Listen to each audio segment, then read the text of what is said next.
Haleluya, puji Tuhan. Haleluya. Bersama anak domba, bersama Yesus Kristus, kita berkemenangan. Dia sangat baik, dia sertai kita, dia pegang tangan kita, dia topang kita untuk memastikan hari demi hari kita lewati, kita berkemenangan. Haleluya. Kembali kita angkat pujian kita, betapa baiknya Engkau Tuhan.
Sungguh kita bersyukur, sungguh kita berbahagia, sungguh kita bangga punya Yesus yang selalu ada bagi kita. Haleluya. Dan hari ini juga ada bagi kita doa firman yang akan perdengarkan di tengah-tengah kita. Kita siapkan hati kita, dan siapkan pikiran kita, kita rasakan kasihnya. Saudara kita semua bersama kita bangkit berdiri untuk kita sambut firman Tuhan. Engkaulah perisaiku.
doa kami. Engkau tidak biarkan kami sendiri. Pertolongan Tuhan selalu nyata dalam hidup kami, menyertai kami. Dan sungguh-sungguh ketika kami boleh ada malam ini di ruangan ibadah ini, sungguh-sungguh Engkau selalu menuntun kami Tuhan. Banyak hal kami lewati dalam perjalanan hidup kami. Sungguh-sungguh Engkau yang ada di depan, kami mengikuti Tuhan, dan kemenangan demi kemenangan akan menjadi bagian kami. Terlebih kami berada di akhir zaman ini Tuhan, rencana Tuhan semakin nyata. Kuasa-kuasa kegelapan begitu hebat, tapi Engkau lebih besar dari apapun pergumulan kami. Engkau yang kami andalkan, kepadamu kami percaya. Engkau tetapkan bukan untuk menjadi kalah, kami menjadi pemenang. Kami tidak akan gagal, kami berhasil. Karena kami memiliki Tuhan yang besar, Tuhan yang hidup, Tuhan yang selalu memperhatikan kami. Malam ini urapi kami untuk menerima firman-Mu, firman yang hidup, untuk menjamin hidup kami, firman yang tajam yang terus menyucikan hidup kami ya Tuhan Yesus, sampai kami mencapai kesempurnaan. Tersedia tubuh dan darah-Mu bagi kami, untuk kami mampu mempraktikkan firman-Mu. Kami bersyukur, berkati setiap telinga yang mendengar, baik di ruangan ini, baik di luar sana yang mendengar siaran ini. Berkati setiap pendengaran kami. Kami juga mau selalu disucikan oleh firman-Mu. Kami bersyukur ya Bapa. Di dalam nama Tuhan Yesus kami berdoa. Haleluya. Amin. Silakan duduk Bapak Ibu Saudara-saudara sekalian.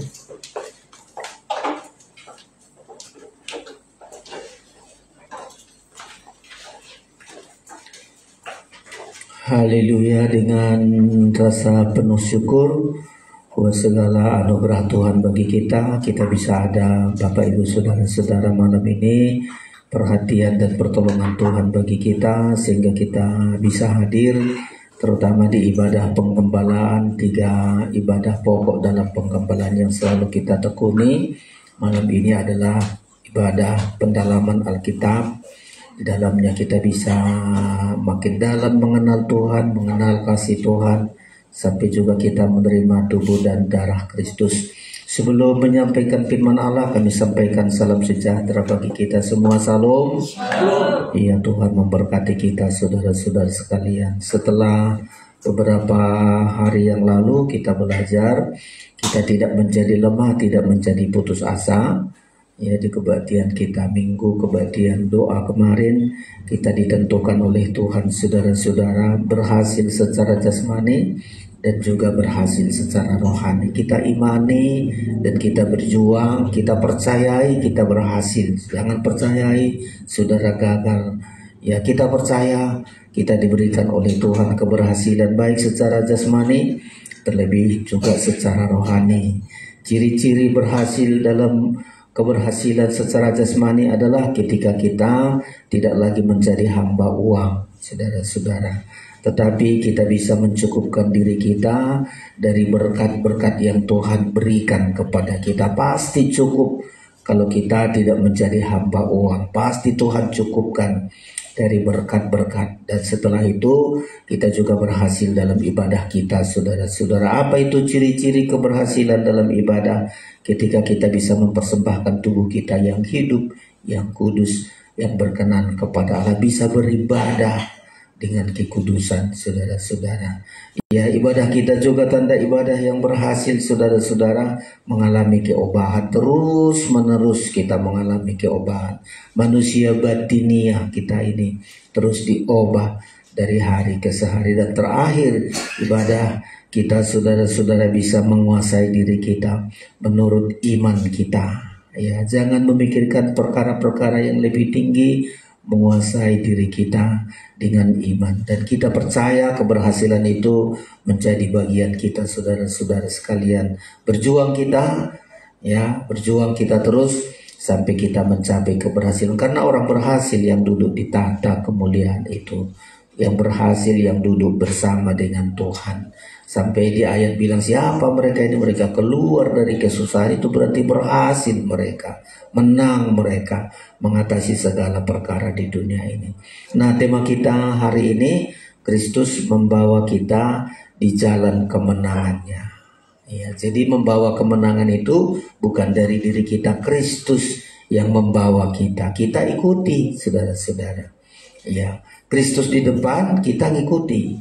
Ya, mengikuti jejaknya Kristus, langkah-langkah Kristus, mengikuti perjalanan Kristus. Kristus membawa kita di jalan kemenangannya. Asal kita mengikut Kristus, pasti kemenangan demi kemenangan akan kita raih. Tetapi kita membuat jalan sendiri. Nggak mau aku jalan Kristus, sudahlah buat jalan sendiri. Pasti kita kalah, saudara-saudara. Pasti gugur, pasti tidak sampai kepada tujuan, saudara-saudara. Ya, mari kita baca firman Tuhan malam ini. 2 Korintus, saudara-saudara temukan di Alkitab kita. 2 Korintus pasal yang kedua, saudara temukan, dan kita akan baca bersama ini, saudara-saudara sekalian. Ayat yang ke-14, 2 Korintus 2 ayat yang ke-14. Kita baca bersama ini ayat yang ke-14 sama-sama. 1, 2, 3. Tetapi syukur bagi Allah yang dalam Kristus selalu membawa kami di jalan kemenangannya. Dengan perantaraan kami, ia menyebarkan keharuman pengenalan akan Dia di mana-mana. Iya, jadi hamba Tuhan ini mengatakan bahwa Kristus selalu membawa dia di jalan kemenangan, walaupun perjalanan iman tidak mulus, banyak halangan, saudara-saudara. Perjalanan iman ini dialami oleh hamba Tuhan ini seringkali banyak masalah, banyak hal-hal, ya, selalu banyak tantangan, rintangan, saudara-saudara sekalian. Tapi dia bilang karena Kristus selalu membawa dia di jalan kemenangan. Karena adanya tantangan baru kita tahu kita menang. Kalau nggak ada tantangan, nggak pernah kita kenal menang. Sama anak sekolah, kalau nggak pernah ujian, nggak pernah lulus. Jangan takut menghadapi ujian, karena di balik ujian itu ada tanda bahwa kita lulus dalam ujian itu. Demikian juga perjalanan hidup kita, saudara-saudara, selalu dihadapkan dengan bermacam-macam pergumulan. Dari kalau hamba Tuhan ini dari alam banyak pergumulan, dari manusia, ya, dari yang jahat, dari banyak, dari segala segi dia menghadapi pergumulan-pergumulan di dalam perjalanan imannya. Tapi pada akhirnya dia percaya Kristus membawa dia ke jalan kemenangan. Ya, sama seperti kita, anak-anak kita sampai kita di masa tua, banyak pergumulan kita. Beda pergumulan anak-anak kita. Ya, kita juga orang tua selalu berbeda, tapi semua kita akan menghadapi banyak pergumulan, saudara-saudara. Tapi yakin kita, Kristus membawa kita di jalan kemenangannya. Asal mau taat, asal mau ikut Tuhan, ikuti jalannya Tuhan. Jangan buat jalan sendiri. Kadang karena takutnya kita tuh nggak mungkin saya mampu mengikuti, kita buat jalan sendiri. Itu awal dari kegagalan. Tapi selama kita mau mengikuti jalannya Tuhan, Dia akan membawa kita ke dalam kemenangan, saudara-saudara sekalian. Dalam perjalanan iman kita menghadapi pergumulan 3 macam yang harus kita pergumulkan, saudara-saudara.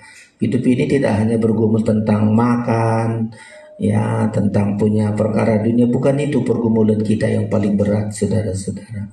Tapi 3 hal pergumulan kita, seperti Kristus bergumul dalam 3 hal ini, kita juga bergumul. Hamba-hamba Tuhan dari zaman ke zaman sampai zaman akhir ini, 3 hal pergumulan yang harus dimenangkan, saudara-saudara. Ya, anak-anak kita tidak hanya bergumul di sekolah, bukan hanya itu, sudah bergumul cari pekerjaan, sudah bekerja bergumul supaya naik pangkat, supaya naik gaji, dan seterusnya. Bukan itu, dan memang itu kita harus bergumul, tapi lebih dari itu. 3 macam pergumulan kita seperti Kristus, seperti hamba-hamba Tuhan. 3 pergumulan yang harus dimenangkan, saudara-saudara. Mulai dari menang terhadap dosa. Ini pergumulan, dan seringkali manusia gak peduli menang terhadap pengaruh dosa. Ya, kita seringkali untuk makan gak peduli dosa, yang penting aku dapat makan. Gak peduli ada dosa apa tidak, yang penting aku kerja mendapatkan penghasilan. Nah, ini salah, saudara-saudara. Pergumulan kita harus menang terhadap dosa seperti Kristus membawa kita di jalan kemenangannya, mulai dari menang dosa itu dipikul, saudara-saudara. Dia memikul segala dosa kita karena dia tahu berat sekali ini beban dosa ini. Ayat membilang di kayu salib itu dipikul segala dosa kita, supaya langkah kita, saudara-saudara, lepas dari dosa. Kalau sudah lepas dari dosa, udah enak sekali hidup ini. Kita diberkati, kita dipagari. Ayat itu selalu membilang kita dicukupkan. Makanya kita juga harus bergumul terhadap dosa-dosa kita, saudara-saudara. Menang terhadap dosa, jangan gampang kita tergoda oleh perbuatan dosa. Seperti Adam dan Hawa dulu gampang kali tergoda dengan perbuatan dosa. Nasibnya sangat mengerikan, saudara-saudara. Nah, ini pertama pergumulan kita, yaitu kita bergumul terhadap dosa, saudara-saudara sekalian, sampai kita bisa menang. Menang terhadap dosa itu sangat indah. Ada kesempatan berbuat dosa kita tidak gunakan, ya. Ada kesempatan, aduh ada untung ini berbuat dosa, tapi untung, wah, salah kita, saudara-saudara. Ya, sekali kita ambil keuntungan karena dosa, itulah membuat kita hancur. Ya, kita harus bergumul sampai menang terhadap dosa. Ada lagi yang kedua, saudara-saudara, kita juga harus bergumul untuk menang terhadap keduniawian ini. Nah, keduniawian ini semakin kita ikuti, semakin hancur kita, saudara-saudara. Ya, keduniawian ini makin kita ikuti, semakin kita bersahabat dengan dunia, mengasihi dunia, sampai menjadi serupa dengan, hancur kita, gagal kita, saudara-saudara. Kita harus berjuang, kita harus bergumul seperti Kristus membawa kita di jalan kemenangannya, menang terhadap perkara-perkara dunia, kekhawatirannya, kesenangannya, kemegahannya, kesibukan. Kita harus menangkan. Saya harus tidak tunduk kepada segala keadaan-keadaan di dunia. Saya lebih taat kepada Tuhan. Ada lagi, saudara-saudara, pergumulan kita sampai kita menang atas daging kita. Musuh yang paling berat itu di diri kita, di daging kita ini, saudara-saudara. Ya, terhadap iblis, terhadap dosa nggak terlalu berat. Yang penting kita bilang tidak. Dunia juga tidak terlalu berat. Tapi yang paling berat untuk mencapai sasaran akhir menjadi mempelai Kristus, kita harus menang atas daging. Karena mempelai Kristus bukan mempelai daging, saudara-saudara. Mempelai Kristus adalah mempelai di dalam kekudusan. Kita harus taklukkan daging kita ini. Kita taklukkan, kita kalahkan, kita salibkan daging kita ini. Nah, kalau sudah menang kita seperti Kristus, kita layak menjadi mempelainya. Ya, yang duduk di tahta itu barang siapa yang menang. Wahyu bilang barang siapa yang menang, semua yang menang itu, dia akan duduk di tahta Allah. Ya, bersama dengan Kristus menjadi mempelainya. Inilah perjuangan kita, saudara-saudara. Kristus membawa kita, membawa kami di jalan kemenangannya. Puji Tuhan, kita berjuang terus, saudara-saudara sekalian. Ya, Kristus tidak hanya sekedar mau lagi memberkati kita, dan puji Tuhan kita diberkati, kita disembuhkan, kita disehatkan, dan puji Tuhan kita menang. Tapi 3 pergumulan ini yang harus kita menangkan. Mulai dari menang terhadap dosa, saudara-saudara. Ya, siapa yang bisa memenangkan pergumulan ini? Siapa yang bisa memenangkan perjuangan ini, peperangan melawan dosa ini? Kita yang lahir dari Allah disebutkan. Kita yang menerima benih firman Allah. Makanya bersyukur, saudara-saudara, karena benih firman Allah yang ada dalam hidup kita. Ya, 1 Yohanes kita baca ayat ini, saudara-saudara. Kalau nggak ada benih firman Allah dalam hidup kita, benih Allah dalam hidup kita, nggak mampu kita, saudara-saudara.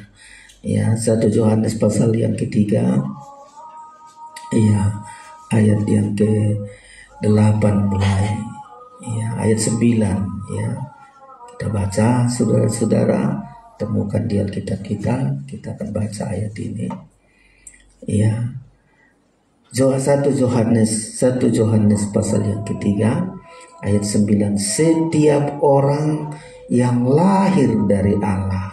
Nah ini saudara-saudara, yang lahir dari Allah tidak berbuat dosa lagi, sebab benih ilahi tetap ada di dalam dia. Nah ini benih ilahi, ya.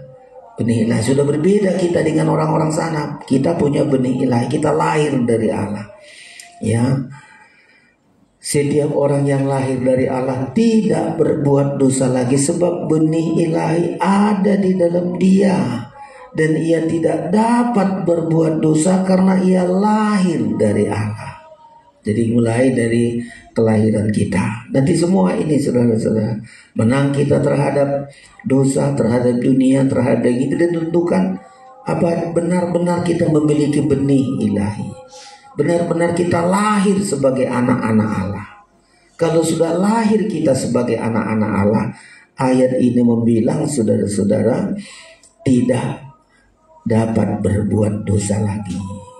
Nah ini kita imani saudara-saudara, tidak berbuat dosa, tidak dapat berbuat dosa karena ia lahir. Jadi jelas identitas kita, jelas kelahiran kita, jelas DNA kita saudara-saudara, ya. Kita lahir dari benih Allah.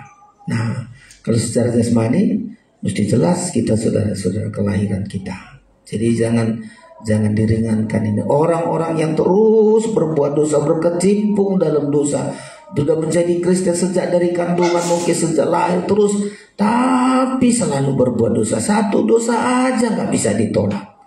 Pergumulan satu dosa saja nggak bisa dimenangkan. Ini dipertanyakan, kelahirannya nggak beres, cacat kelahirannya saudara-saudara, ya.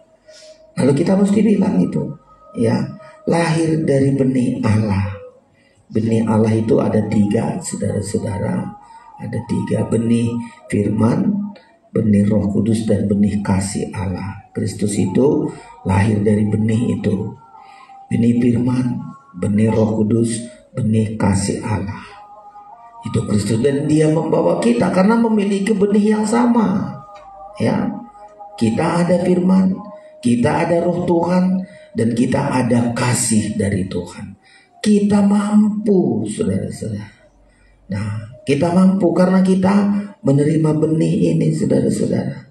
Dulu Adam dan Hawa diciptakan saudara-saudara, dihembuskan Tuhan napas kepadanya, tapi gak mampu menolak dosa, ya. Digoda oleh iblis, benarkah Adam Hawa begini? Mulai dia takut, mulai ragu-ragu, sampai gak bisa hidup di dalam kebenaran. Kita puji Tuhan, kita lahir dari Allah. Adam dan Hawa diciptakan dari debu. Kita sungguh sangat luar biasa berkat Tuhan bagi kita. Kamu telah menerima benih firman Allah, disebutkan saudara-saudara. Ada benih firman Allah, lahir dari benih firman. Oh itu kan luar biasa saudara-saudara, ya. Lebih unggul lagi kita dibanding dengan Adam dan Hawa diciptakan. Tapi kita lahir dari benih firman yang kekal, benih firman. Oh, itu sama membuat kita sungguh kagum saudara-saudara sekalian. Kita kagum dan kita bersyukur, ya. Kita menerima benih. 1 Petrus pasal yang pertama saudara-saudara, ya, ayat 23, ya. 1 Petrus 1 ayat 20. Makanya kita bersyukur. Kalau Adam diciptakan dari debu dan tanah, kita bukan saudara-saudara, ya. Tapi memang asalnya begitu. Tapi ayat membilang kita lahir dari benih ini, satu hal yang sangat luar biasa saudara-saudara. 1 Petrus pasal 1 ayat 23. Karena kamu telah dilahirkan kembali, bukan dari benih yang fana, tetapi dari benih yang tidak fana, oleh firman Allah yang hidup dan yang kekal. Itu luar biasa. Jadi makanya 1 Yohanes bilang, kalau dia lahir dari benih Allah, ada firman dalam hidupnya.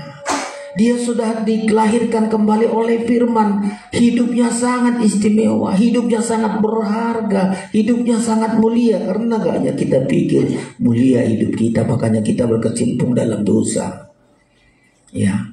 Karena gak hanya kita anggap hidup kita mulia. Lu kalau saya nggak berbuat dosa nggak makan saya. Kalau saya nggak menipu nggak makan saya. Kalau saya nggak curang, aduh gimana penghasilan saya. Nah ini yang membuat kita rendah, ya.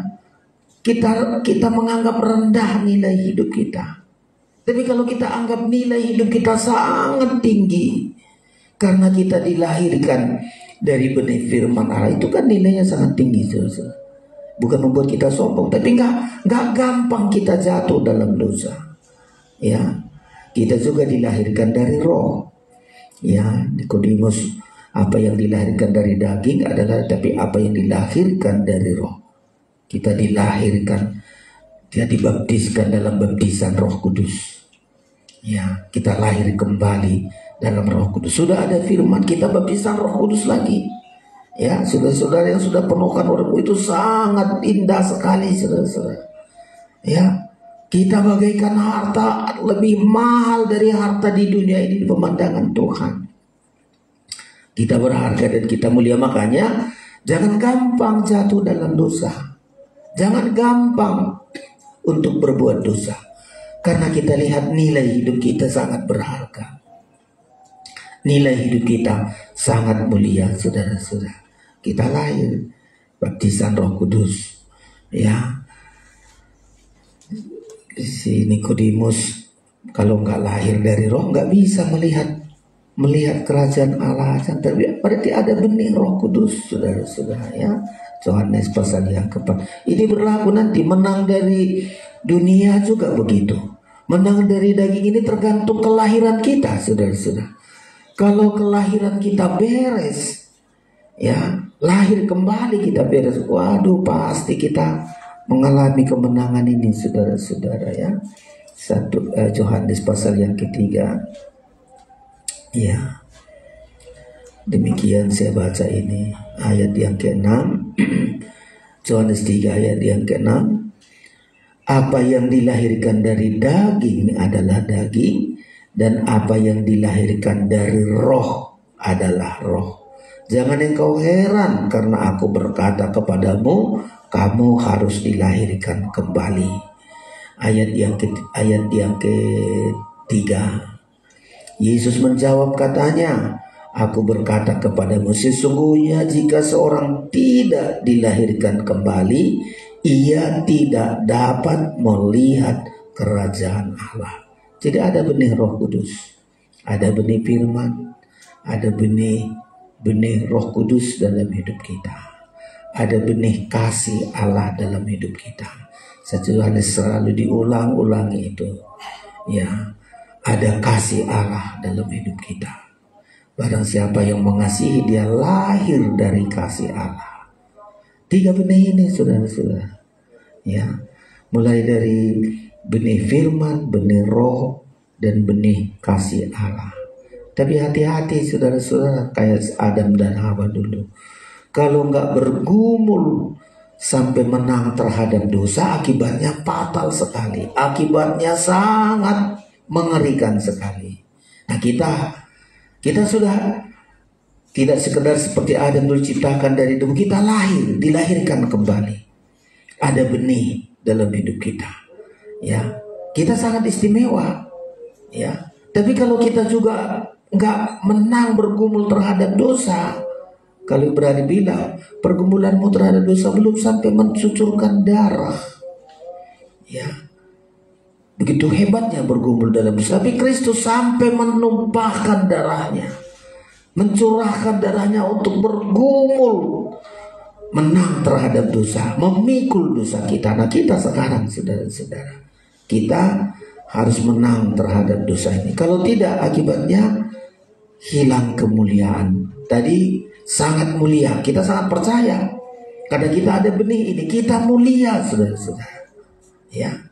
Mungkin kita anggap, aduh saya pekerjaan begini enggak mulia, yang mulia itu orang-orang pejabat, orang-orang kaya. Enggak. Di pemandangan Tuhan, karena kita ada benih Allah itu, kita mulia sekali. Kita terhormat.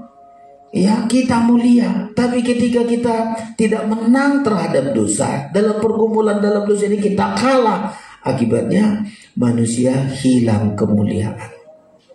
Nah, Nggak mulia. Manusia ini apapun bilang, mungkin orang bilang, aduh si anu pestanya besar, mulia kali. Bagi dia itu mulia, bagi Tuhan nggak mulia. Ya, kalau hidupnya dalam dosa, biar hartanya banyak, biar punya acara hebat-hebat besar-besaran, di pemandangan manusia, aduh mulia kali lah ya, terhormat kali dia. Di pemandangan Tuhan, kalau di situ ada dosa, gak ada kemuliaannya. Ya, Roma berkata, akibat dosa manusia sudah hilang kemuliaan. Makanya kita lihat, kalau saya gak bergumul melawan dosa, saya gak ada kemuliaannya, hilang kemuliaannya. Roma pasal yang ketiga, yang sudah sering kita baca, saudara-saudara. Ya. Karena dosa, karena berbuat dosa, tidak bergumul untuk tidak melakukan dosa, kalah terhadap dosa. Roma 3 ayat yang ke-23 demikian. Karena semua orang telah berbuat dosa dan telah kehilangan kemuliaan Allah. Tapi dilanjutkan ayat 24, dan oleh kasih karunia telah dibenarkan dengan cuma-cuma karena penebusan dalam Kristus Yesus. Nah, manusia mulai Adam dan Hawa terus berbuat dosa, nggak ada kemuliaannya, saudara-saudara. Tapi karena darah Kristus ingin Tuhan menebus kita supaya dipulihkan kemuliaan itu. Jadi mestinya kalau sudah kita ditebus oleh darah Kristus, mesti kita bilang saya mulia. Ya, kecil kali lah hanya gara-gara uang sekian saya nggak benar, atau hanya gara-gara begini saya nggak benar, rugilah, hilang kemuliaan saya, terutama di pemandangan Tuhan.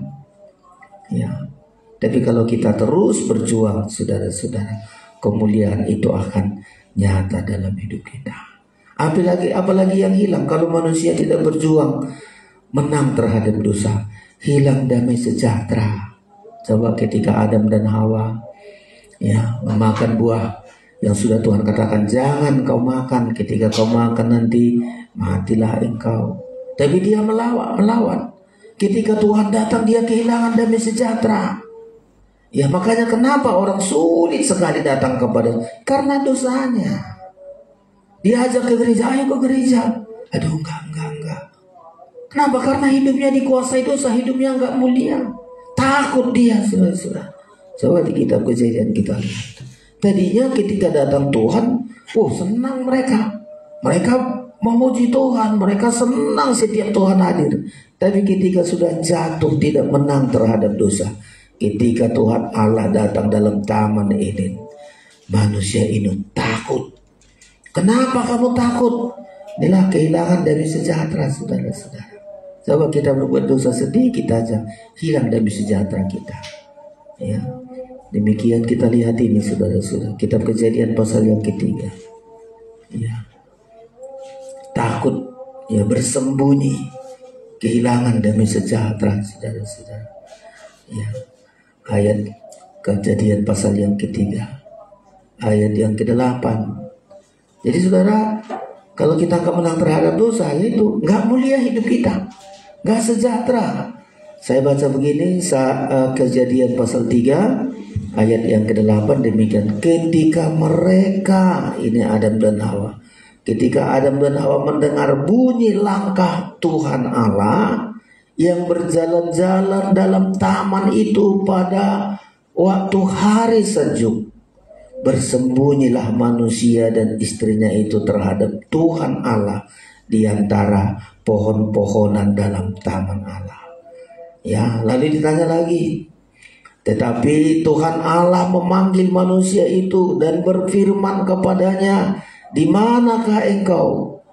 Ia menjawab, "Ketika aku mendengar bahwa engkau ada dalam taman ini, aku menjadi takut karena aku telanjang, sebab itu aku bersembunyi." Nah ini saudara-saudara, orang yang tidak menang terhadap dosa hilang damai sejahtera, enggak mulia, enggak damai sejahtera. Nah coba ada orang mungkin begitu, enggak apa-apa, yang penting aku dapat sesuatu. Ya, Coba kalau segala penghasilan yang tidak benar, nggak damai sejahtera pasti, saudara-saudara. Nggak damai sejahtera. Makin didapatkan keberuntungan besar, tapi tidak hidup dalam kebenaran. Tapi hasil-hasil dosa, dan ini penting kita ingat-ingat. Ya, dan saya memulai terus itu sejak saya hamba Tuhan. Semua hasil-hasil yang bukan dalam kebenaran, hasil-hasil dari dosa, gak pernah membuat kita damai sejahtera. Gak pernah mengenal damai sejahtera. Takut khawatir, makin banyak kita miliki, makin takut kita, makin khawatir kita. Karena tidak menang terhadap dosa. Tapi coba kita menang terhadap dosa, gak ada yang kita khawatirkan. Bahkan tak punya uang pun kita gak khawatir. Ya, gak khawatir gimana nanti makan. Ya, terlebih kami hamba Tuhan, banyak orang ragu, kau jadi hamba Tuhan mau makan apa katanya.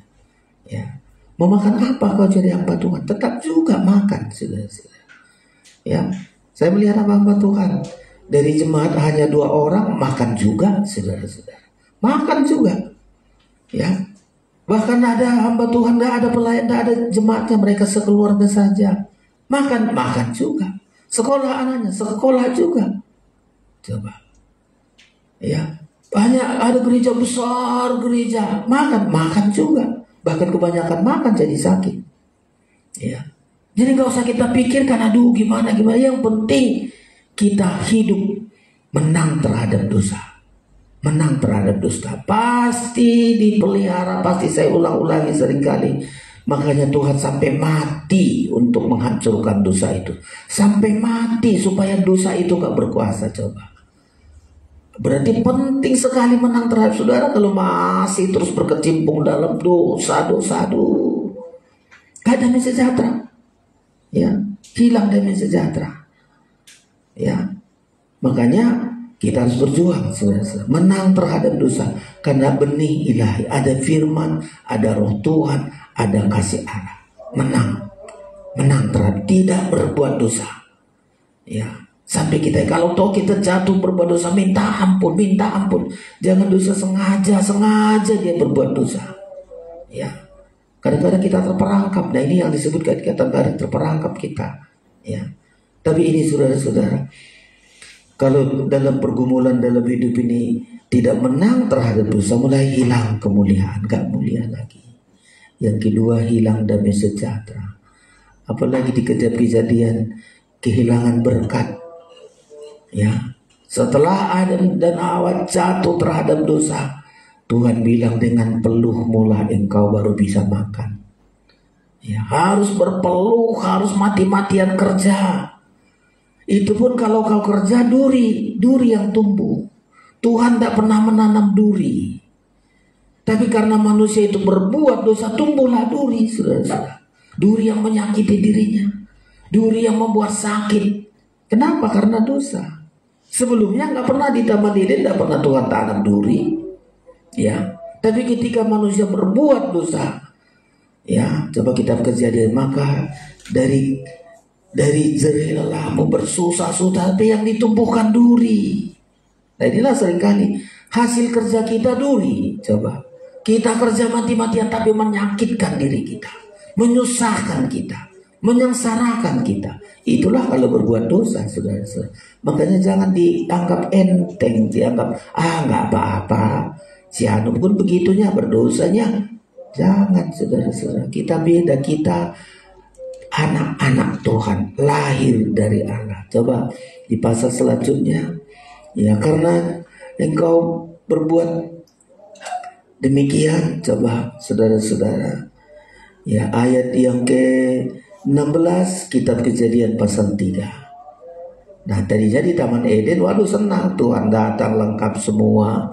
Ya, tetapi karena sudah berbuat dosa, Kejadian 3 ayat 16 demikian firman-Nya kepada perempuan itu, susah payahmu waktu mengandung akan kubuat sangat banyak.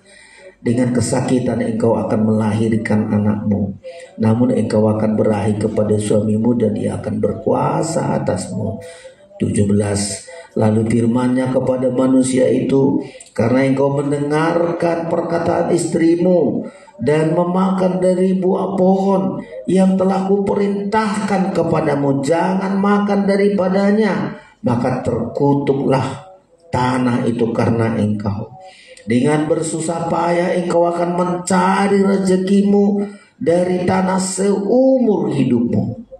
Perhatikan ayat 18, semak duri dan rumput duri akan dihasilkannya bagimu, dan tumbuh-tumbuhan di padang akan menjadi makananmu. Coba, berjerih lelah mengusahakan tanah, tapi semak duri dan rumput duri yang tumbuh. Tambah ayat 19, dengan berpeluh engkau akan mencari makananmu sampai engkau kembali lagi menjadi tanah, karena dari situlah engkau diambil, sebab engkau debu dan engkau akan kembali menjadi debu. Coba, ini dosa, gak menang terhadap dosa. Kita gak mau ulangi lagi, saudara. Kita sudah lahir dari Allah, dari benih Allah. Adam dan Hawa diciptakan, kita tambah bermulia lagi. Kita lahir dari Allah. Jangan ulangi lagi kelakuan Adam dan Hawa. Makanya Yesus sampai mati, saudara-saudara. Tuhan ingin katakan Adam dan Hawa sudahlah, tapi generasi ini, anak-anak Allah ini, yang lahir dari Allah ini, tidak ulangi lagi kesalahan yang sama seperti Adam dan Hawa. Itu kerinduan Tuhan. Makanya Kristus membawa kita di jalan kemenangannya, menang terhadap dosa. Ya, sampai kepada kalau dosa ini terus dilakukan, Tuhan usir dari Taman Eden. Nah, diusir dari hadirat Tuhan. Ya, dan ini puji Tuhan, saudara-saudara. Keluar dari Taman Eden, diusir. Untuk kembali ke Taman Eden, kita harus ada salib Kristus Yesus, harus mati, karena pintu itu ada kerub yang menyambar. Setiap orang memasuk ke surga itu harus mati, harus kena pedang itu, saudara-saudara. Adam dan Hawa diusir, saudara-saudara. Ya, diusir. Dan kita lanjutkan lagi, kita baca ini ayat 23. Jadi manusia sudah diusir, tapi Tuhan ingin punya mimpi, punya kerinduan, punya cita-cita. Saya seringkali katakan itu ada impian. Tuhan Yesus rela mati, kan ada yang diimpikan, ada yang diharapkan. Lalu yang diharapkan itu kita terus berbuat dosa, aduh, Tuhan sangat menyesal. Kalau yang diimpikan itu kita ingin hidup dalam kebenaran, gak tercapai, gak kita genapkan. Coba kita lihat, manusia itu diusir, pasal yang ketiga, ya, ayat 23. Demikian, lalu Tuhan Allah mengusir dia dari Taman Eden, supaya ia mengusahakan tanah dari mana ia diambil. 24. Ia menghalau manusia itu, dan di sebelah timur Taman Eden ditempatkannya lah beberapa kerub dengan pedang yang bernyala-nyala dan menyambar-nyambar untuk menjaga jalan ke pohon kehidupan. Nah, diusir, saudara-saudara. Ya, dan ada pedang. Kalau manusia mau selamat, mau masuk ke Taman Eden, harus orang ini kena pedang. Siapa yang pertama masuk pedang ini? Yesus. Dia harus kena pedang ini, membuka pintu bagi kerajaan surga. Ya, jalan ke pohon kehidupan itu terbuka. Makanya tema kita ini, Kristus membawa kami di jalan kemenangannya. Yesus rela mati. Terbukalah jalan ke pohon kehidupan itu. Makanya saudara-saudara, jangan kita ringankan. Saya ulang lagi, di zaman sekarang ini udah gak orang peduli lagi terhadap dosa. Ya, mulai gereja-gereja Tuhan makan banyak, kami juga hamba Tuhan, gak peduli lagi tentang dosa. Udahlah, yang penting enak hidup ini, yang penting terkenal, punya ini, punya itu. Aduh, saudara-saudara, saya seringkali ulang-ulangi ini. Kalau hanya perkara dunia, berapa banyaklah penting kita. Ya, kalau Rasul Paulus bilang berkali-kali aku menangis, kata Rasul Paulus, karena banyak orang menjadi seteru salib Kristus, nggak mengikuti jalan yang diberikan oleh Tuhan ini. Ya, Rasul Paulus seringkali menangis. Kita pun seringkali, coba kita lihat di dunia kita sekarang. Orang halalkan segala sesuatu, yang penting dia punya ini, punya itu. Kami hamba Tuhan juga seringkali halalkan bermacam-macam cara. Nggak tahu lagi di situ dosa apa enggak. Yang penting dia punya ini, bisa dipertontonkan, bisa lihat, oh saya begini loh, saya mampu ini, saya mampu. Aduh, saya kalau hanya begitu berapa tahun lagi saya sebagai hamba Tuhan yang sudah usia saya semacam begini. Ada teman-teman saya sudah dipanggil Tuhan. Ku tengok begitu dipanggil Tuhan, satu pun tidak dibawa. Mati-matian kerja, ya sampai nggak ingat lagi, habis sempat makan pun nggak ingat, nggak bisa menikmati. Begitu mati, tetap juga tinggal, saudara-saudara. Ya. Jangan sampai ada dosa. Kita lahir dari Allah, tidak untuk berbuat dosa. Semestinya kuncinya begitu. Orang yang lahir dari Allah tidak hidup untuk berbuat dosa. Itu juga tujuan kita. Kita hidup bukan untuk berbuat dosa. Kita hidup untuk berbuat kebenaran. Kita hidup untuk menjadi senjata kebenaran. Dan itu kita lakukan, saudara-saudara. Kenapa? Karena kita rindu ke kota kebenaran. Yerusalem baru itu salah satu disebut kota kebenaran. Yerusalem baru itu disebut kota kudus. Yerusalem baru itu disebut kota mempelai. Kebenaran ini dulu, saudara-saudara. Tuhan sampai rela mati untuk masuk ke pohon kehidupan ini, saudara-saudara. Ditempatkan beberapa kerub dengan pedang yang menyala-nyala dan menyambar-nyambar. Jadi terus ini, setiap orang mau masuk pohon kehidupan harus kena pedang ini dulu. Yesus itu, saudara-saudara, kena pedang itu, membuka jalan bagi kita. Kristus membawa kita di jalan kemenangannya. Ya.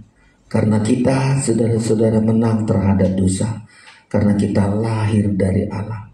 Kita memiliki benih dari Allah. Kita anak-anak Allah bukan untuk berbuat dosa. Kita untuk berbuat kebenaran. Kebenaran sesuai dengan firman Allah, saudara-saudara. Ada lagi yang kedua. Kristus membawa kita ke jalan kemenangannya. Yaitu kita bergumul sampai menang terhadap dunia ini. Oh, dunia ini berat lagi, saudara-saudara. Dosa, ya. Dunia ini kesibukan. Dunia ini dikenal dengan sibuk. Coba tanya semua, kenapa? Mungkin saya sibuk. Alasan sibuk sekarang banyak kali, dan memang dunia ini membuat kita sibuk, terus sibuk. Sampai gak ada waktu. Jadi di dunia ini semakin saudara-saudara diperbudak oleh dunia. Sampai gak ada waktu untuk dirinya. Gak ada waktu untuk keluarga. Gak ada waktu untuk Tuhan. Pokoknya dia sibuk. Dan orang sibuk ini kadang-kadang lupa segalanya, saudara-saudara. Sampai akhir zaman bilang, karena sibuknya manusia nanti di akhir zaman, sampai gak tahu akan sesuatu. Ya, sampai Tuhan mau datang. Di Lukas mengatakan manusia itu seperti nggak tahu sesuatu. Yang tahu dia sibuk. Ya, sampai nanti kedatangan Tuhan, orang-orang yang tertinggal itu tidak tahu akan sesuatu. Coba, karena hanya sibuk. Kenapa? Karena diperbudak oleh keduniawian ini. Nah, kita harus menang, saudara-saudara.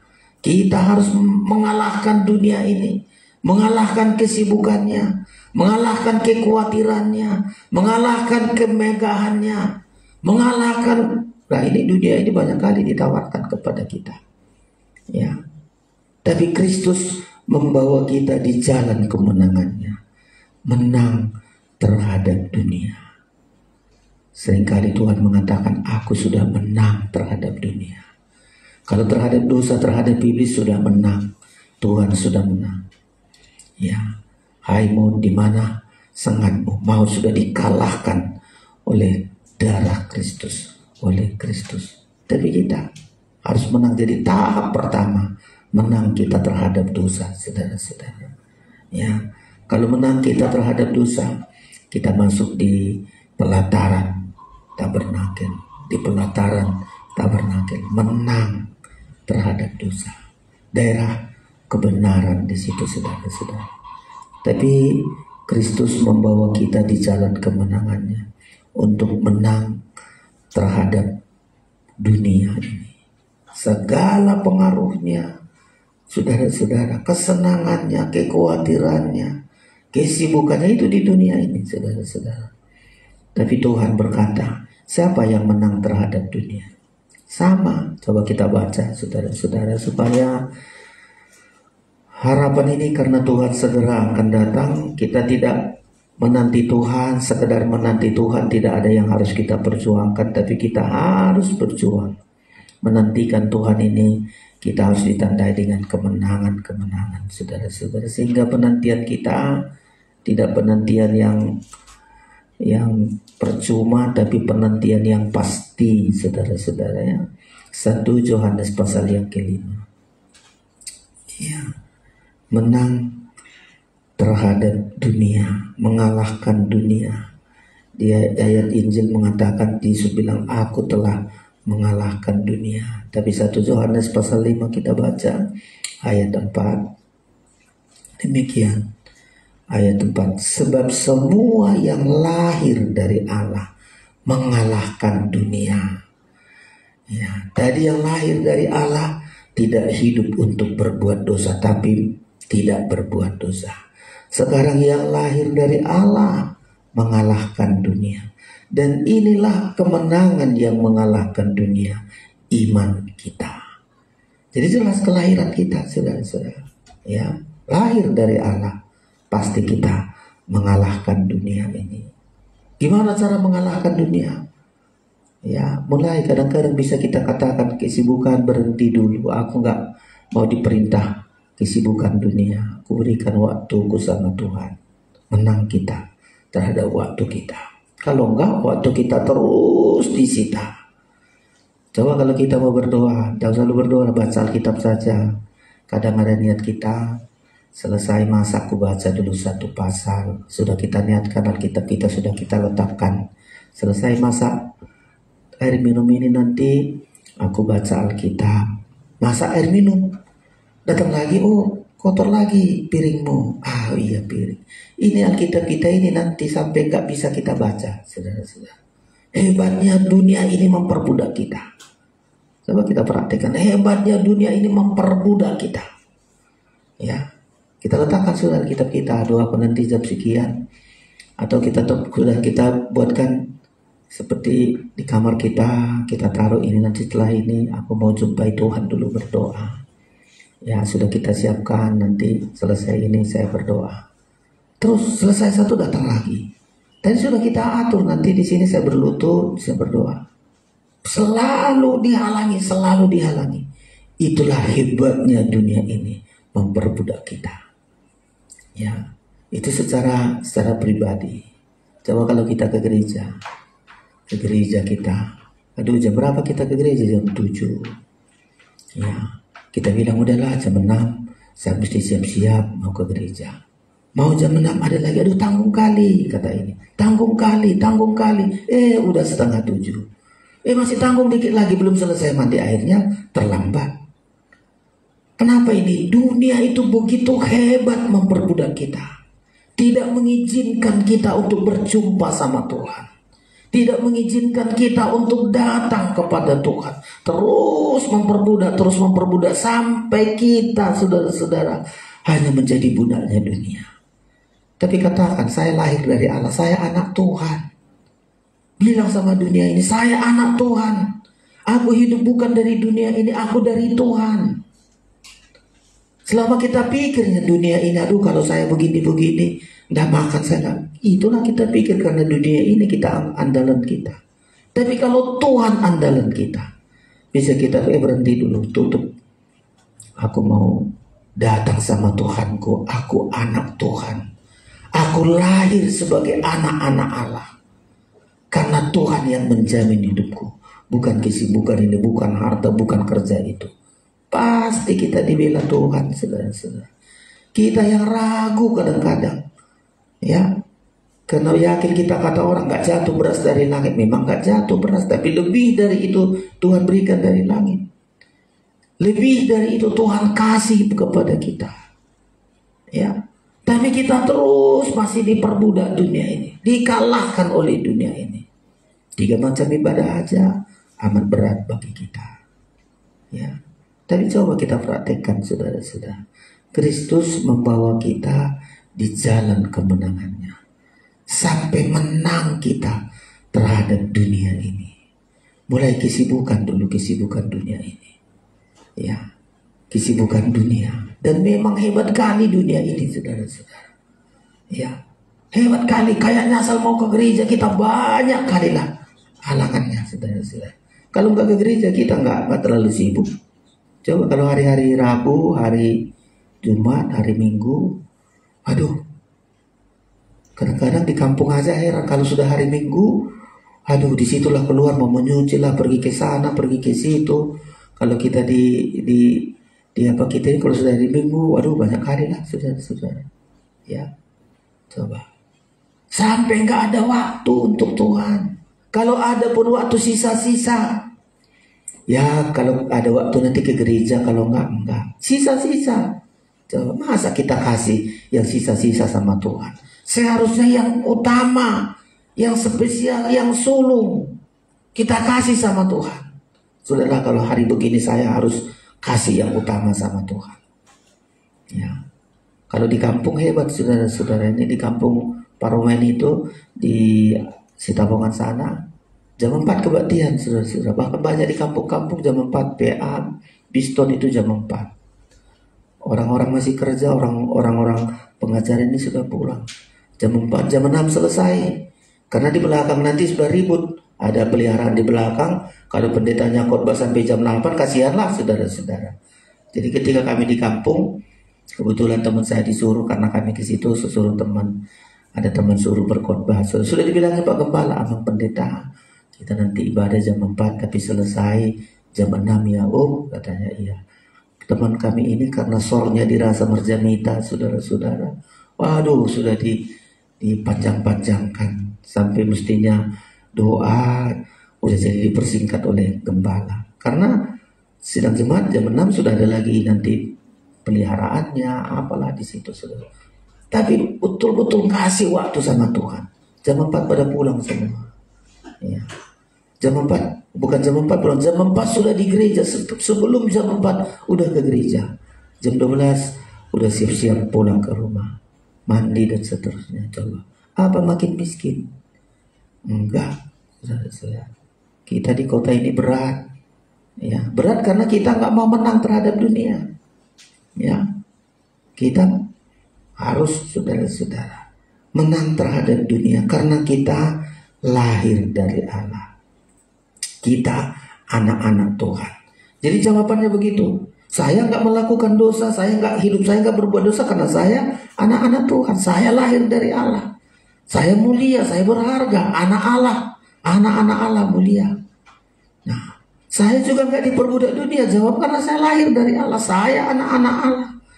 Ya, kalau dari dunia ini terbatas. Tapi dari Tuhan itu melampaui segala yang kita minta, melampaui segala yang kita pikirkan. Kalau kita mau sungguh-sungguh saudara-saudara tidak diperbudak oleh perkara dunia ini. Dan puji Tuhan saudara-saudara kita yang selalu memberikan waktu kita kepada Tuhan. Ya, Tuhan selalu bukakan jalan. Tuhan selalu bukakan jalan. Kadang gak terpikirkan kita. Ya, kok bisa begini Tuhan adakan? Karena dari ibadah itu saudara-saudara. Kok bisa begini? Coba kalau kita sibuk dengan dunia, kita tengok orang-orang yang gak ada waktu untuk beribadah. Tuhan juga hidupnya gitu-gitu saudara-saudara. Tapi kita bersyukur ketika kita mengutamakan ibadah, tidak kesibukan dunia. Ya, kita akan selalu semakin diberkati oleh Tuhan. Ini yang kedua, kita di Kristus membawa kita di jalan kemenangannya untuk menang terhadap dunia. Dan kita pastikan itu saudara-saudara. Saya lahir dari Allah. Gak bisa. Waktu saya harus ada waktu untuk Tuhan. Ada waktu untuk Tuhan. Ada waktu untuk Bapa. Jangan sampai saya tinggalkan Bapa hanya karena kesibukan-kesibukan dunia ini. Ya. Tapi ketika kita tidak menang terhadap dunia, maka dimulailah kita bersahabat dengan dunia. Coba, kenapa kita tidak mau meninggalkan kesibukan dunia? Karena kita bersahabat. Ya, saudara, bersahabat dengan dunia. Ya, kita rasakan bahwa dunia ini yang akan menolong kita. Persahabatan kita dengan kesibukan, dengan harta, dengan apa? Bersahabat. Ya, barang siapa yang bersahabat, menjadikan dirinya menjadi sahabat dunia ini, dia musuhnya Allah. Kompromi. Sahabat itu kompromi. Bisalah saling-saling mengerti. Udahlah, tinggalkan aja Tuhan. Yang penting kita sama-sama. Yakobus kita baca, saudara-saudara.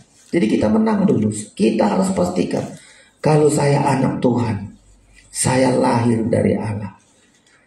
Kesibukan itu, kesibukan dunia ini, saya akan tinggalkan. Karena Tuhan janji itu, saudara-saudara. Ya. Kemudian Yakobus pasal 4. Ya. Yakobus pasal yang keempat, ayat yang keempat demikian. Hai kamu orang yang tidak setia. Nah, ini tidak setia sama Tuhan, tidak setia berdoa, tidak setia beribadah, tidak tunjukkan kesetiaannya kepada Tuhan. Itu kalimat ini. Ya, hai kamu orang yang tidak setia. Nah, coba, kenapa kesetiaan kita? Kadang-kadang persahabatan dengan dunia ini membuat kesetiaan kita kepada Tuhan terputus. Ya, tapi lanjut, hai kamu orang-orang yang tidak setia, tahukah kamu, tidakkah kamu tahu bahwa persahabatan dengan dunia adalah permusuhan dengan Allah. Jadi barang siapa hendak menjadi sahabat dunia ini, ia menjadikan dirinya musuh Allah. Nah, tadi dari anak Allah, kita lahir dari Allah, saudara-saudara.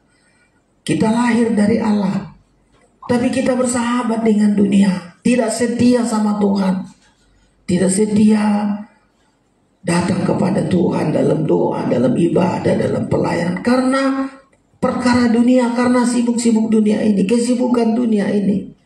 Ya, maka Tuhan katakan bahwa persahabatan dengan dunia ini adalah permusuhan dengan Allah. Jadi barang siapa hendak menjadi sahabat dunia ini, ia menjadikan dirinya musuh Allah. Coba, musuh Allah, saudara-saudara. Bagaimana bisa kita hidup kalau kita bermusuhan dengan Allah? Ya, makanya berat kalau saudara nggak mau berjuang mengalahkan segala dunia ini. Ya, kita sibuk di dunia ini, tapi status kita menjadi musuh Allah. Lelah kita hidup ini, saudara-saudara. Mulai persahabatan dengan dunia. Meningkat lagi. Setelah bersahabat dengan dunia, tadi masih bersahabat, lama-lama mengasihi dunia. Bukan mengasihi Tuhan, mengasihi dunia, mulai mengasihi harta lebih dari apapun. Nah, inilah makin mengerikan lagi. Dari persahabatan saja sekedar ya saling tolong-menolong dunia ini, kesibukan harta-harta semua rasanya bisa memenuhi kita. Tapi lanjut, kalau tidak menang terhadap dunia, lalu mengasihi dunia, suruh tinggalkan dunia, enggak. Makanya kita nanti kalau Tuhan datang, kita bilang dunia segalanya kita tinggalkan. Bagaimana bisa kita tinggalkan dunia ini, tinggalkan sebentar aja pekerjaan kita berat, saudara-saudara. Ya, 1 Yohanes 2, coba. Lama-lama mengasihi dunia. Tadi bersahabat dulu. Ya, tidak apa-apalah, tinggalkan sedikit untuk tidak usah ke gereja. Itu bersahabat. Tidak usah ke gereja, tidak usah berdoa. Tuhan itu kapanpun gereja buka, kapanpun. Kalau ini usaha gini enggak, penting kali. Inilah bersahabat dengan dunia. Ya, diajak kita kompromi, diajak kita dibujuk. Udahlah, kau usah berdoa dulu, masih banyak Tuhan itu. Kau jam malam pun berdoa nggak apa-apa. Itulah kesibukan dunia ini. Tuhan itu masih apa? Gereja buka kapanpun. Iya, penting kau kerja dulu. Itulah dunia ini. Mulai bersahabat. Besok-besok meningkat lagi, saudara-saudara. 1 Yohanes 2 ya, mengasihi dunia. Ya, mengasihi dunia. ayat pasal yang kedua, 1 Yohanes 2 ayat 15. Demikian, janganlah kamu mengasihi dunia dan apa yang ada di dalamnya. Jikalau orang mengasihi dunia, maka kasih akan Bapa tidak ada di dalam orang itu. Nah, tadi bersahabat. Ya, kita baik pikir-pikir, oh ya penting juga lah.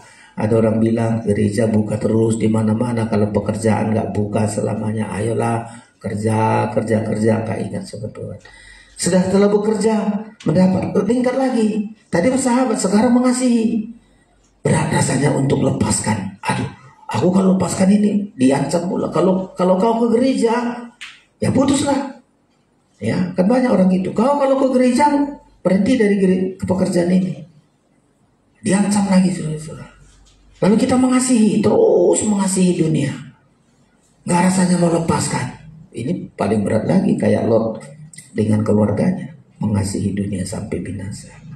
Ya, barang siapa mengasihi dunia, maka kasih akan Bapa tidak ada dalam orang itu.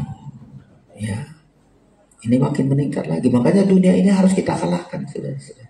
Kesibukannya, kesenangannya, apalagi saudara-saudara, kekhawatirannya itu di dunia ini. Setelah mengasihi dunia, besok meningkat lagi, sudah menjadi serupa dengan dunia. Udah tinggalkan Tuhan ini kalau sudah serupa dengan dunia. Apa orang perbuat begitu dia? Sudah serupa dengan dunia, bukan lagi sebagai anak Tuhan, tapi sudah menjadi serupa dengan dunia. Nah, inilah mengerikan kalau kita nggak menang terhadap dunia ini. Menjadi serupa dengan dunia. Orang berantem, dia berantem. Orang menipu, dia menipu. Udah serupa, saudara-saudara. Tapi masih status saya masih anak Tuhan, saya masih ke gereja, ya. Tapi karakternya di luar nggak ada bedanya dengan orang-orang dunia. Udah serupa, ya. Itulah meningkatnya. Kalau dunia ini kita nggak menangkan, saudara-saudara.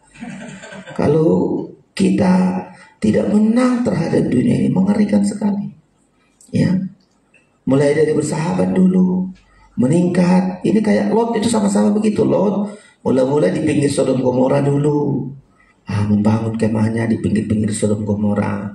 Besok-besok masuk dia ke Sodom Gomora. Oh, ada gadis orang Sodom Gomora, menikah dengan gadis itu. Ya, setelah menikah dengan orang Sodom Gomora, oh, gadis ini bilang, wah kau Lot, kau bisa jadi hebat, gak usah lagi, gak usah segala apa persembahan-persembahanmu kayak Abraham, gak usah lah, gak usah segala bakar-bakar korban bakaran, gak usah. Udah, yang penting kumpulkan harta. Punya anak, gak pernah diajari beribadah, gak pernah diajari berseru sama Tuhan, kaya raya, saudara-saudara. Karena gak bertuhan pun di Sodom Gomora kaya raya. Ngapain kalau berdoa-doa kayak si Abraham? Ini Sodom Gomora ini kayak taman Tuhan, tanpa berdoa pun makmur. Gak usah lagi sebut-sebut Tuhan di sini. Lot, kata istrinya, saudara-saudara. Istrinya mau pulang, si Lot mau pulang. Ya. Gak usah, kau gak berdoa pun Lot kayak Abraham itu udah. Abraham biarlah ke daerah-daerah gunung dia, daerah-daerah lereng-lereng gunung. Kalau gak berdoa gak makan dia. Kita di taman Tuhan. Ya, mau pula Lot, saudara-saudara. Akhirnya sudah bayangkan sampai Tuhan ancam Lot dengan generasinya gak layak di bait Tuhan. Coba, ya. Mulai begitu. Demikian juga ini dunia gitu. Mulai dulu bersahabat, lama-lama mengasihi dunia, lama-lama serupa dengan dunia kayak Lot. Ya, 2 anaknya perempuan udah bergaul dengan orang-orang Sodom itu. Ya, dibilangi, calon menantu, bakal menantu. Kata Tuhan, kita tinggalkan Sodom Gomora ini ya. Karena Tuhan katakan mau di bumi hanguskan ini, mau datang api belerang dari langit, dihukum Tuhan. Gak percaya itu bakal menantunya. Udah berapa lama bergaul, dianggap olok-olok itu. Ini calon mertua ini ngapa-ngapain nih? Mau dihukum Tuhan, makmur kali.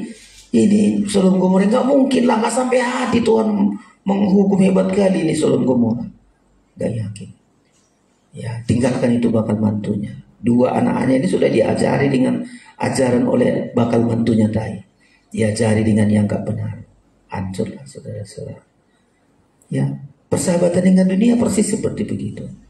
Ya, mulai bersahabat dengan dunia, mengasihi dunia, menjadi serupa dengan dunia. Roma pasal 12 berkata, janganlah serupa. Semakin beribadah kita jangan serupa dengan dunia. Kita harus menjadi serupa dengan Kristus. Ya, kalau sudah serupa menjadi dunia, tidak akan menjadi serupa dengan Kristus. Tidak bisa menjadi mempelai Kristus. Roma pasal 12. Ya, demikian saya baca.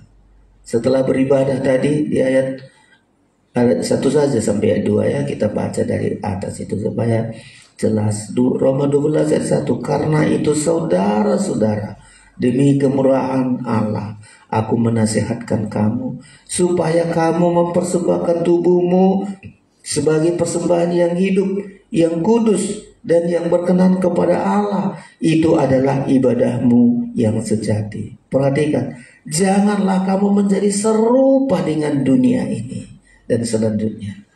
Jadi kalau kita makin beribadah, mesti kita semakin serupa dengan Kristus.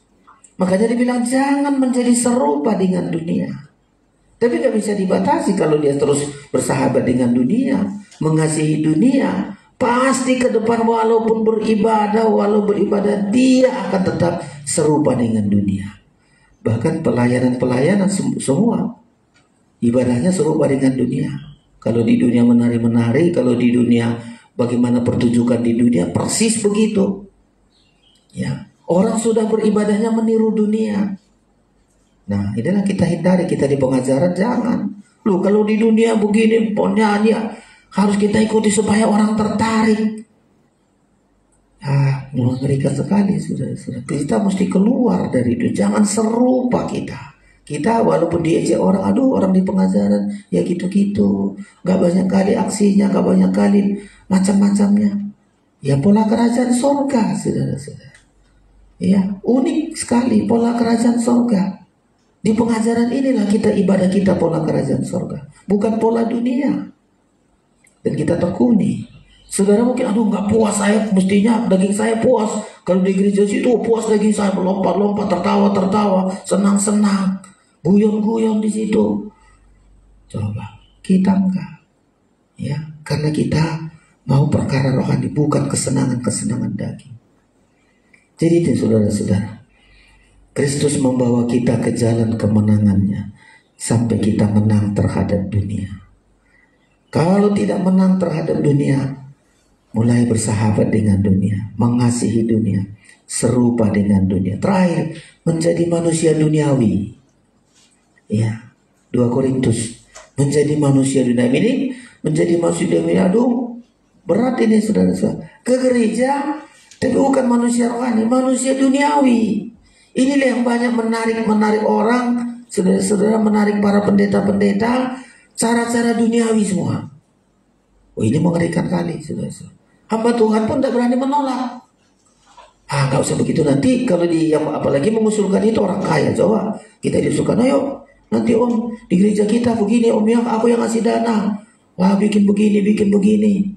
Si pendetanya pikir-pikir, ya aku kasih, nanti pergi ke gereja lain. Udahlah, jadi gimana maksudmu? Ya untuk gereja kita nanti menari-menari lah, ya bikinlah begini om, bikinlah begini. Aduh, saudara-saudara, sudah menjadi manusia duniawi.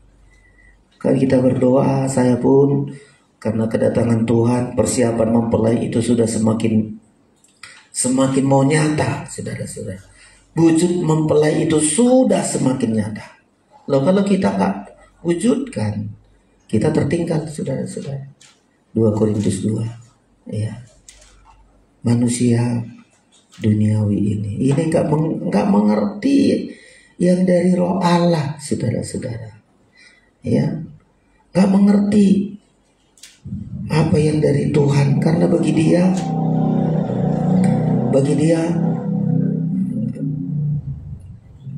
nggak mengerti ini, saudara-saudara sekalian. 1 Korintus sama 2 Korintus. Ya, jadi kita berdoa, saudara-saudara, supaya kita tidak menjadi manusia duniawi. Lah kalau menjadi manusiawi, aduh ya, 1 Korintus, saudara-saudara ya. Demikian ayat 14. Ya. ayat yang atau ayat 12 mulai. Supaya jelas sekali ayat ini. Ayat 1 Korintus 2 ayat 2. Kita tidak menerima roh duniawi. Ya. Jadi di gereja kita jangan menerima roh dunia. Ya. Roh dunia ini sekarang bekerja, saudara-saudara. Waduh, orang hebat-hebat, saudara-saudara ya. Kita tidak menerima roh dunia, tetapi roh yang berasal dari Allah, supaya kita tahu apa yang dikaruniakan Allah kepada kita. 13. Dan karena kami menafsirkan hal-hal rohani kepada mereka yang mempunyai roh, kami berkata-kata tentang karunia-karunia Allah dengan perkataan yang bukan diajarkan kepada kami oleh hikmat manusia, tetapi oleh roh. Perhatikan, tetapi manusia duniawi. Nah inilah ya puncaknya, ini manusia duniawi tidak menerima apa yang berasal dari roh Allah, karena hal itu baginya adalah suatu kebodohan dan ia tidak dapat memahaminya, sebab hal itu hanya dapat dinilai secara rohani. Puncaknya nanti saudara-saudara ya, orang-orang ini nggak menerima apa yang berasal dari roh Allah, dianggap bodoh. Satu saat orang-orang yang kesenangan manusia dianggap bodoh. Kita bukan orang di pengajaran 3 macam ibadah lah, ya berkorban inilah, korban itulah. Tengok kami manusia duniawi. Mulai dari pakaiannya, saudara-saudara, pakaiannya nggak ada perubahannya. Wah, kita kalau coba ya, kita di pengajaran nggak tertib, saudara-saudara. Saudara kalau di mana-mana ya, kita kalau pakaian pria, jangan pula saudara, aduh nggak jelas. Kadang-kadang nggak jelas lagi, rambutnya panjang tapi puji-pujian, mimpin puji-pujian laki-laki, saudara-saudara. Oh nggak apa-apa, kan Tuhan tengok hatinya. Pakai jenggot lagi, pakai kumis lagi, nggak apa-apa, kan Tuhan melihat hati. Nah, coba, saya ngeri-ngeri kalau melihat begitu, saudara-saudara. Ya, karena dia sudah manusia duniawi, datang ke gereja membawa cara-cara duniawi. Udah ini nggak menang terhadap dunia, dikalahkan dunia ini. Kalau dia tidak menangkan dunia, saudara-saudara, dia tidak bisa terangkat, saudara-saudara. Kita harus menang. Orang yang lahir dari Allah menang terhadap dunia. Mulai kita sudah, makanya kita berjuang. Kita harus ngotot ini. Saya pun sebagai teman-teman di pengajaran gak usah terlalu kita ngikuti dari luar sana, lihat ibadah-ibadah di luar, harus begitu-gitu. Pola kita jelas, pola kerajaan surga, beribadah dengan cara rohani, cara-cara Allah, saudara. Kalau enggak, sama kita. Ya, jadi menang kita terhadap dunia, tidak bersahabat dengan dunia, tidak mengasihi dunia, tidak serupa dunia, sampai kita jangan menjadi manusia duniawi. Kita harus menjadi manusia rohani, saudara-saudara. Ya, mungkin besok minggu lagi saya lanjutkan. Saya tak terlalu tengok jam di sana, saudara-saudara. Ya, rupanya sudah kehabisan banyak waktu kita. Besok saya lanjutkan lagi, saudara-saudara. Kita harus menang terhadap daging kita. Ya, Kristus membawa kita ke jalan kemenangan. Menang terhadap dosa, menang terhadap keduniawian, sampai besok minggu menang terhadap kedagingan kita ini. Daging kita ini harus kita salibkan. Kalau mau jadi mempelai Kristus, kalau Kristus disalibkan, kita harus menyalibkan daging kita ini. Barang siapa yang milik Kristus, dia harus menyalibkan daging dengan segala hawa nafsunya. Tuhan memberkati kita. Pemain musik datang ke depan. Kita akan menerima tubuh dan darah Kristus yang akan memberikan kekuatan bagi kita untuk kita kuat bersama dengan Tuhan. Tuhan tetapkan langkah kami. Kita menjadi pemenang karena Kristus yang membawa kita di jalan kemenangannya. Nyanyian Psalm nomor 8, Tuhan tetapkan langkah kami.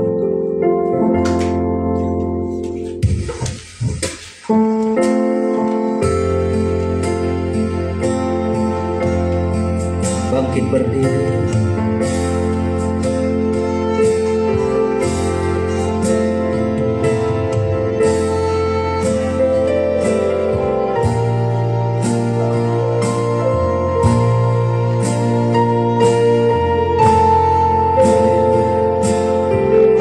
Banyak sandungan di dalam dunia.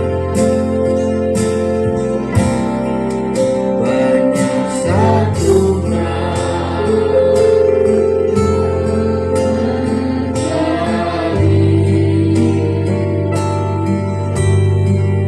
di dalam dunia. Banyak ini tiada nilainya, tak terukur. Amin. Oleh pengaruh yang tersuci di tengah duka dan derita, di tengah duka derita. Amin. Kuasa Tuhan selalu ada.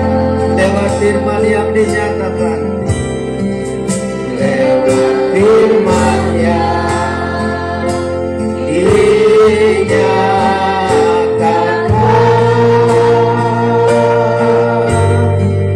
penuh kemurahan, mari angkatkan langsung. Katakan, Tuhan tetapkan langkah kami. Tuhan tetapkan langkah kami. Amin.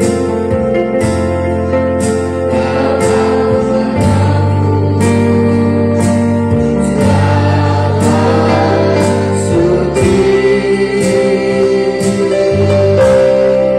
biar firman Tuhan yang menjadi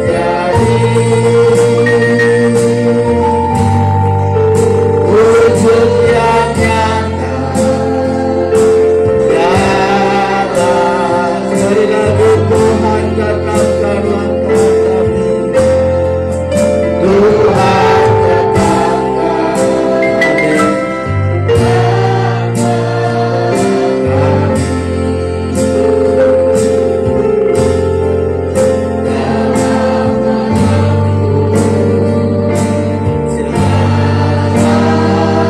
Suci, biar firman Tuhan yang menjadi wujud yang nyata dalam kami. Mari kita sembah Tuhan. Haleluya, haleluya, haleluya, haleluya.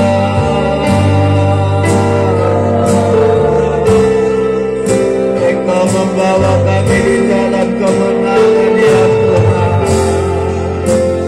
Bawalah kami di jalan-jalan kemenangan-Mu, ya Tuhan. Haleluya, haleluya.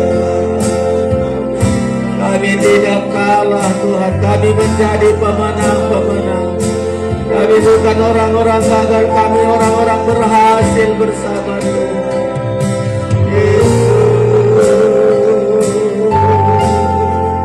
Yesus Tuhan,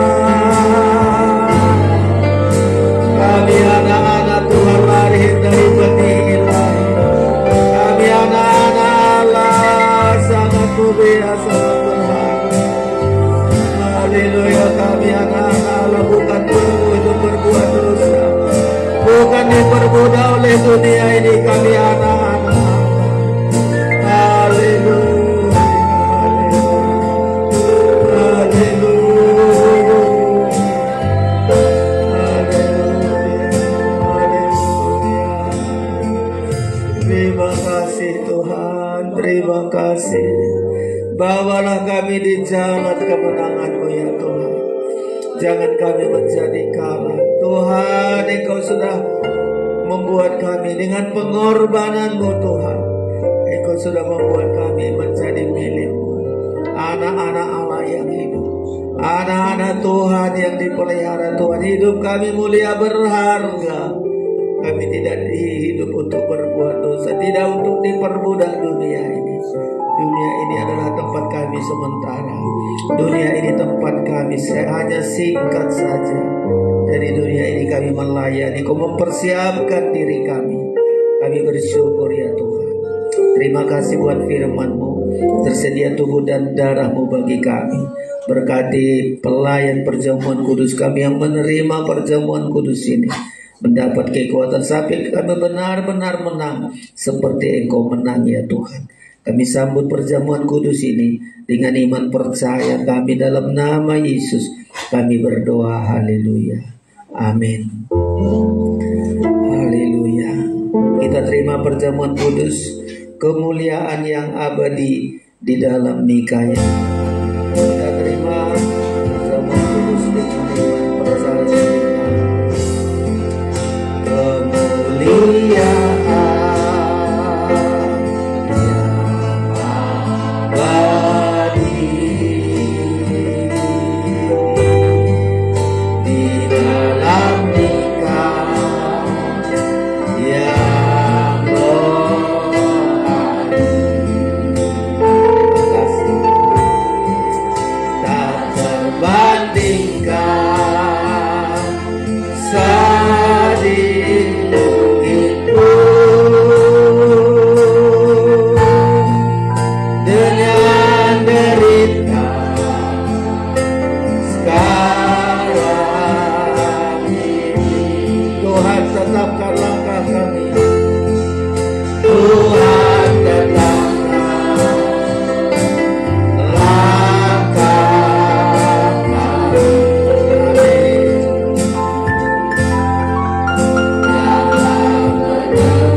mengikuti jejaknya Tuhan, mengikuti langkahnya Tuhan.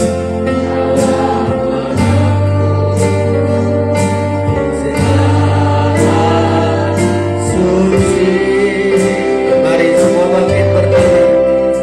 Biar firman Tuhan yang menjadi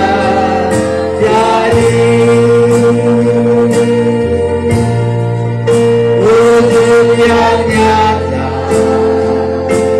dalam kami. Haleluya. Terima kasih Tuhan. Kami ikuti jejaknya Tuhan, karena Engkau membawa kami di jalan kemenangan-Mu ya Tuhan. Kami tidak buat langkah sendiri, tapi semua jejaknya Tuhan kami ikuti, walau terasa berat bagi kami.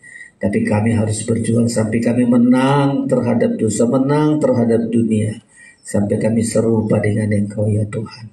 Tubuh dan darah-Mu untuk memberikan kekuatan kepada kami Tuhan. Obahkanlah roti ini sungguh-sungguh menjadi tubuh-Mu, anggur ini sungguh-sungguh menjadi darah-Mu. Ada kuasa untuk menyembuhkan kami, ada kuasa untuk memberikan kemenangan bagi kami. Kami terima dengan iman percaya kami. Mari saudara angkat tinggi-tinggi tubuh Kristus, dengarkan firman Allah. Sebab apa yang telah kuteruskan kepadamu telah aku terima dari Tuhan, yaitu bahwa Tuhan Yesus pada malam waktu ia diserahkan mengambil roti, dan sesudah itu ia mengucap syukur atasnya. Ia memecah-mecahkannya dan berkata, "Inilah tubuhku yang diserahkan bagi kamu. Perbuatlah ini menjadi peringatan akan aku." Kita makan bersama dalam nama Tuhan Yesus Kristus.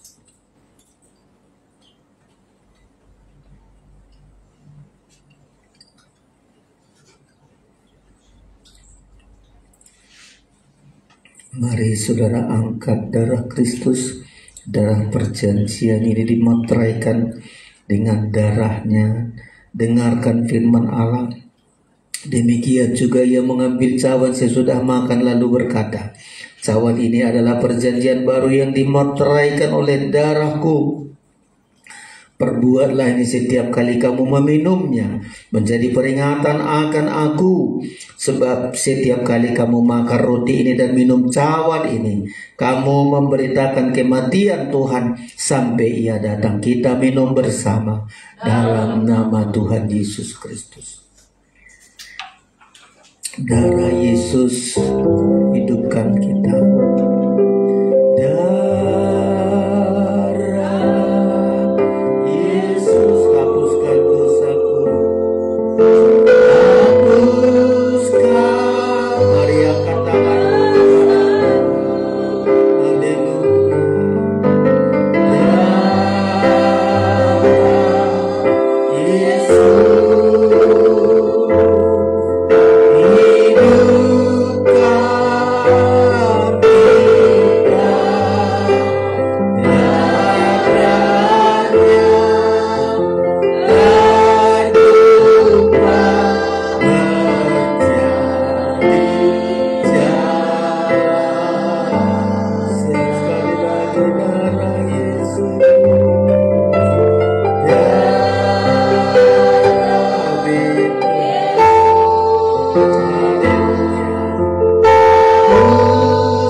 Terima kasih Tuhan, sungguh kami bersyukur malam ini ada kemenangan.